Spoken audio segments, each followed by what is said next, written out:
بسم اللہ الرحمن الرحیم۔ السلام علیکم ورحمۃ اللہ وبرکاتہ۔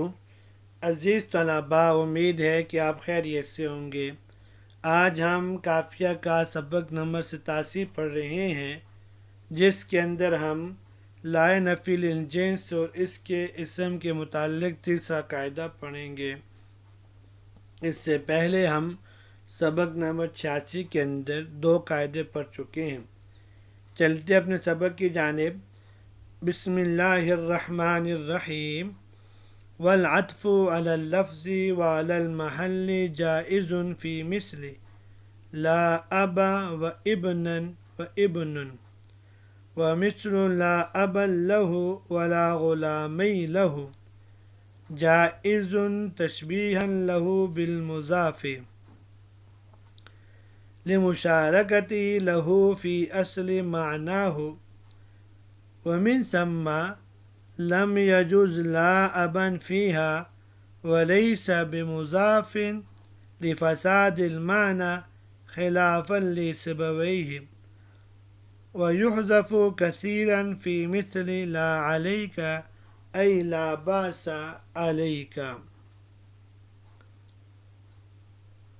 ترجمہ دیکھ لیتے ہیں۔ والعطف على اللفظ وعلى المحل جائز في مثل لا أبا وابنا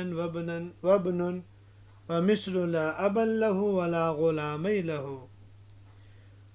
اور عطف لفظ اور محل دونوں پر جائز ہے۔ لا ابا و ابنا و ابن، اور جیسے لا ابا له ولا غلامی له جیسی مثالوں میں۔ تشبیہاً له بالمضاف لمشارکتی له فی اصل معناه، ان کو تشبیہ دیتے ہوئے مضاف کے ساتھ، کیونکہ یہ مضاف کے ساتھ اصل معنی میں شریک ہے۔ ومن ثم لم يجوز لا ابا فیہا، اسی وجہ سے لا ابا فیہا جائز نہیں ہے۔ ولیس بمضاف لفساد المعنی، اور در حقیقت یہ مضاف نہیں ہے بے وجہ فساد معنی کے۔ خلافا لسبویہ، امام سبوی رحمہ اللہ کا اس میں اختلاف ہے۔ وَيُحْذَفُ كَثِيرًا فِي مِثْلِ لَا عَلَيْكَ أَيْ لَا بَأْسَ عَلَيْكَ، اور لا کا اسم بکثرت حذف کر دیا جاتا ہے لا علیک جیسے مثالوں میں۔ لا علیک کا معنی لا باس علیک۔ والعطف علی اللفظ، آج کے سبق کے اندر 4 باتیں ہیں۔ ایک تو لائے نفی للجنس کے اسم کے متعلق تیسرا قاعدہ ہے، اور نمبر 2 اس پر اشکال اور جواب ہے۔ صاحب قافیہ رحمہ اللہ کا امام سیبویہ پر رد ہے، اور اسم لائے نفی الجنس کے متعلق چوتھا قاعدہ بھی آئے گا۔ والعطف على اللفظ وعلى المحل جائز في مثل لا ابا و ابنا و ابن،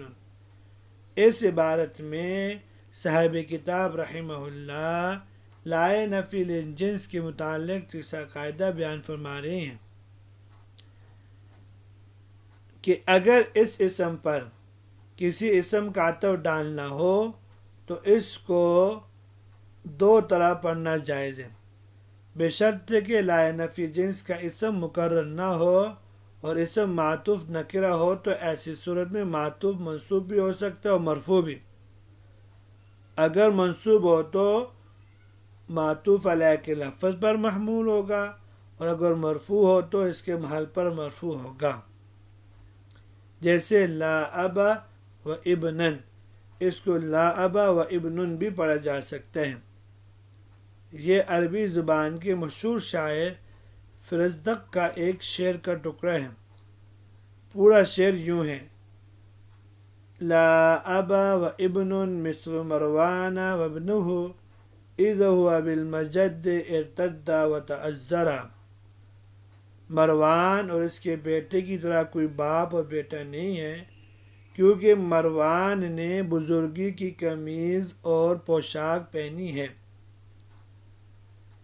اب یہاں صاحب کتاب نے فی مثل لا ابا و ابنن کی تعریف یہ کی تھی کہ لائے نفی جنس مقرر نہ ہو اور اسم معطوف نکرہ ہو، لیکن اس کے برخلاف اگر کہیں لا مقرر ہو کر آ جائے تو اس کا یہ اعراب نہیں ہوگا، بلکہ اس کا اعراب لا حول ولا قوت الا باللہ کی طرح ہوگا۔ اسی طرح معطوف نکرہ کے بجائے اگر معرفہ ہو تو بھی یہ اعراب نہیں ہوگا، بلکہ اس کو مرفوع پڑھنا واجب ہوگا، کیونکہ اس صورت میں لا ملغی عن العمل ہوگا، جیسے لا غلام لک والفرس۔ دیکھیے یہاں الفرس کا عطف صرف غلامہ کے محل پر ہوگا، اور غلامہ چونکہ محلاً مرفوع ہے اس لیے اس کا مرفوع پڑھنا جائز ہے۔ مختصر یہ کہ والعطف علی اللفظ، صاحب کتاب یہ بیان کر رہے ہیں کہ لائے نفی جنس کے اسم مبنی پر عطف کرنا، جب یعنی لائے نفی جنس کا اسم مبنی پر فتح ہو اور آپ اس پر لا کو مقرر لائے بغیر کسی نکرہ کا عطف کرنا چاہیں تو وہاں دو صورتیں جائز ہیں۔ نمبر ایک، لائے نفی جنس کے اسم کے لفظ پر عطف کر کے معطوف کو منصوب پڑھا جائے۔ نمبر دو، لائے نفی جنس کے اسم کے محل پر عطف کر کے معطوف کو مرفوع پڑھا جائے، جیسے لا ابا و ابنن و ابنن۔ یہاں لائے نفی جنس کا اسم ابا مبنی بر فتح ہے اور اس پر لا کو مقرر لائے بغیر ابنن جو نکرہ ہے اس کا عطف کیا گیا۔ اس سے معطوف ابنن کو ابا کے لفظ پر عطف کرتے ہوئے ابنن منصوب بھی پڑھ سکتے ہیں اور محل پر عطف کرتے ہوئے ابنن مرفوع بھی پڑھ سکتے ہیں۔ وَمِثْلُ لَا أَبًا لَهُ وَلَا غُلَامِيَ لَهُ، یہاں سے صاحب کتاب یہ بتانا چاہتے ہیں اگر لائے نفی جنس کے اسم کے بعد لام اضافت ہو تو وہاں لائے نفی جنس کے اسم پر مضاف کے احکام جاری کر سکتے ہیں۔ مثلا اگر وہ اسماء ستہ مکبرہ میں سے ہے تو اس کے آخر میں الف باقی رکھ سکتے ہیں، جبکہ اسماء ستہ مکبرہ مضاف اور حالت نصبی میں ہو، اور اگر تثنیہ یا جمع ہو تو اس کے آخر سے نون تثنیہ اور نون جمع کو حذف کر سکتے ہیں،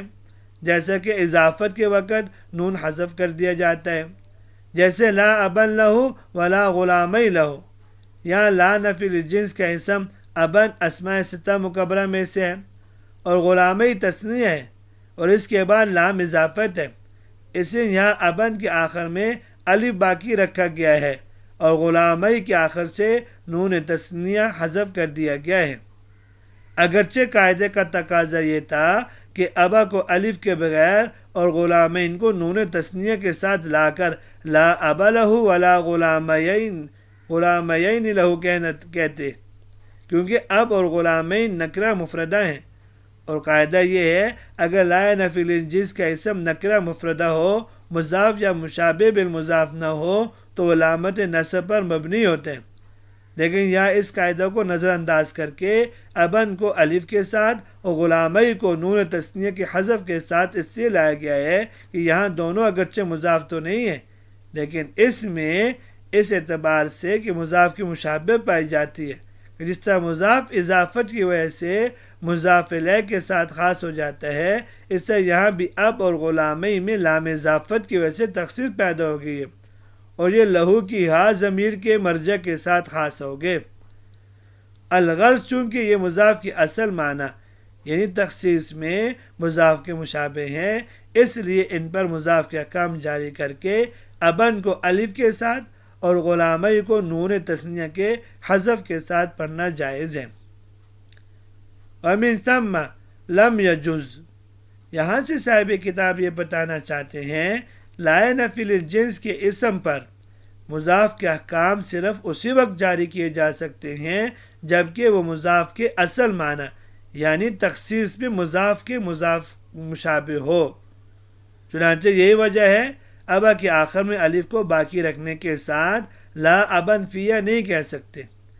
اسے یہاں اس کے بعد فی کے آنے کی وجہ سے اس میں کوئی تخصیص پیدا نہیں ہوئی، کیونکہ فی ظرفیت کے لیے آتے ہیں نہ کہ اختصاص کے لیے، لہذا یہاں اب پر مضاف کے احکام جاری کر کے اس کے آخر میں الف کو باقی رکھنا جائز نہیں ہے، بلکہ بغیر الف کے لا اب فیہا کہیں گے۔ ولیس بمضاف لفساد المعنی، تو لا ابا لہ ولا غلامی لہ میں ابا اور غلامی حقیقت میں مضاف نہیں ہے، اس لیے اگر ان کو مضاف قرار دیں گے تو معنی خراب ہو جائے گا، کیونکہ اس صورت میں ابا لہ غلامی لہ مرکب اضافی ہو کر لائن فی الجنس کا اسم ہوں گے اور خبر موجود اور محذوف ہوگی۔ مطلب یہ ہوگا کہ اس کا باپ اور دو غلام موجود نہیں،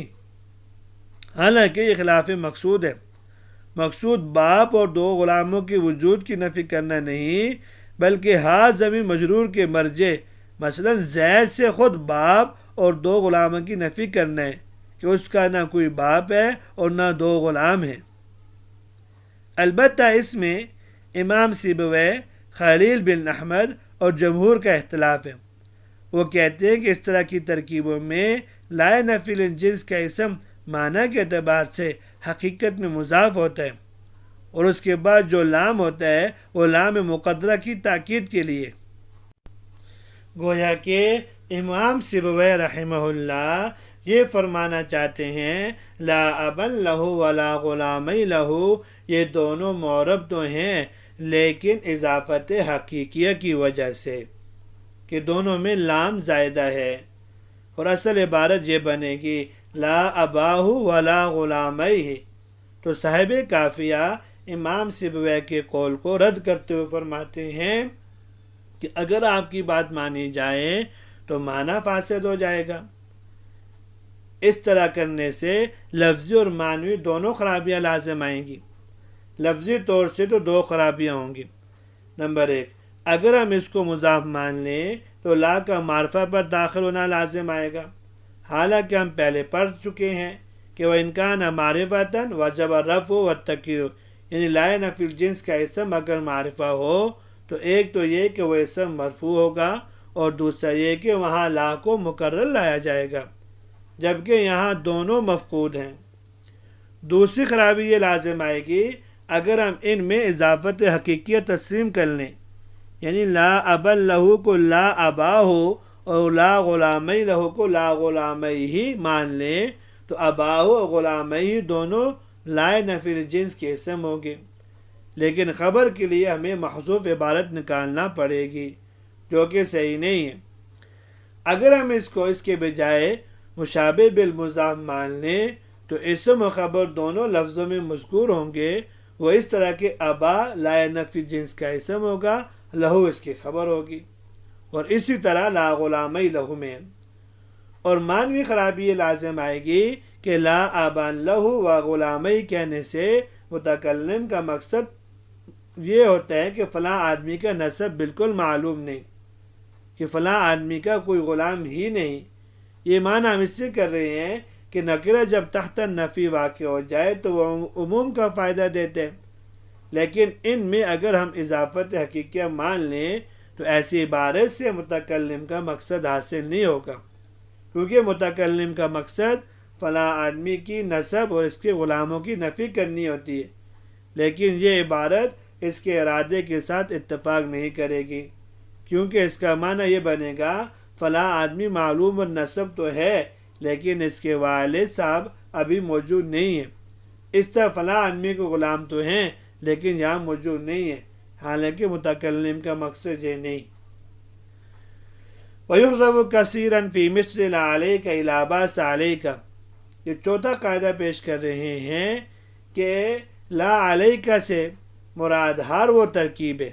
جس میں لا نفی جنس کی خبر مذکور ہو اور اسم کسی قرینہ حالیہ یا مقالیہ کی وجہ سے حذف کیا گیا ہو، اور اس کی تفصیل یہ ہے جب کوئی قرینہ حالیہ یا مقالیہ موجود ہو تو لا نفی الجنس کے اسم کو حذف کرنا جائز ہے، جیسے لا علیکہ یہ اصل میں لا باس علیکہ تھا، باس جو اسم ہے اس کو حذف کیا گیا، کیونکہ یہاں قرینہ یہ ہے کہ لا نفی الجنس خود بھی حرف ہے اور جس پر داخل وہ بھی حرف ہے، حالانکہ حرف کبھی حرف پر داخل نہیں ہوتا، خاص کر لا نفی الجنس، تو لا نفی الجنس وہ تو صرف اسم پر ہی داخل ہو سکتا ہے، اس سے پتہ چلا یہاں کوئی اسم محذوف ہے اور وہ ہے باسا، لا باس علیکا۔ یہاں تک لائے نفی الجنس کی بحث مکمل ہو گئی اور امید ہے کہ آپ کو سمجھ میں آ گئی ہوگی۔ اللہ تبارک و تعالی ہم سب کا حامی و ناصر ہو۔ اجازت دیجیے، السلام علیکم ورحمۃ اللہ وبرکاتہ۔